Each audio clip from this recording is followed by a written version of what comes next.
In this demonstration, we look at creating a network load balance cluster in Windows Server 2016. I've got two servers. I've got one called Server 1 and one called Server 2. I'm currently sitting on Server 1, and what we're going to do at this point here is we're actually going to install the features for network load balancing on both machines from Windows PowerShell. So what we'll do is we'll just type in the commandlet required to actually install these features.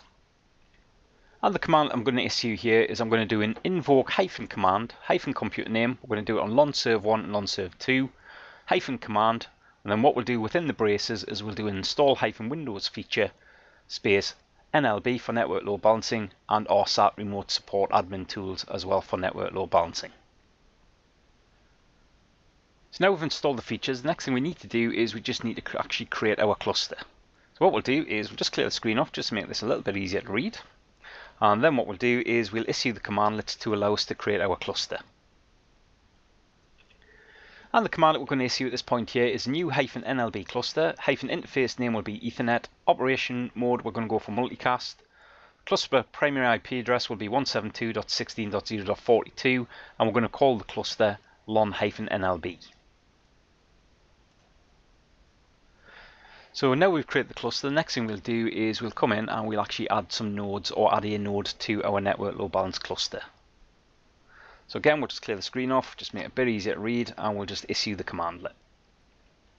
And the command that we're going to issue here is add hyphen NLB cluster node, hyphen interface name will be Ethernet, hyphen new node name will be LON Server 2, and the new node interface will be Ethernet. So at this point here, we'll just hit the enter key. So we've now added the node to the cluster. So what we'll do at this point here is we'll just come in the graphic user interface that we can manage network load balancing through. So I'll just click my start button, come to Server Manager.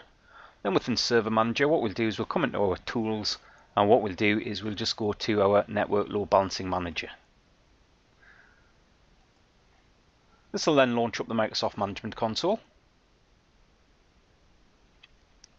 So what we can see is we have our cluster, LON-NLB, we can see the IP address and we can see the two servers. So at this point here, we're converged, so at this point here, both of the servers are actually accepting requests. At this point here, we'll just right click, and all we'll do is we'll just come down and we'll have a look at the cluster properties. So what we have here is we can see the cluster IP addresses. What we can also see as well, if we come to cluster parameters, we can see the IP address, subnet mask, full internet name, we can see the network address, so the MAC address. We can see it's set to multicast as we asked it to be. And if we just come to the port rules, so at this point here, the cluster IP address all, what we've got here is for the ports, you can see all the ports. We've got our single affinity, so user comes in on one server and communicates on that server, another user comes in on another server and communicates on that server. And that's the end of this demonstration of creating a network load balance cluster in Windows Server 2016. Thank you.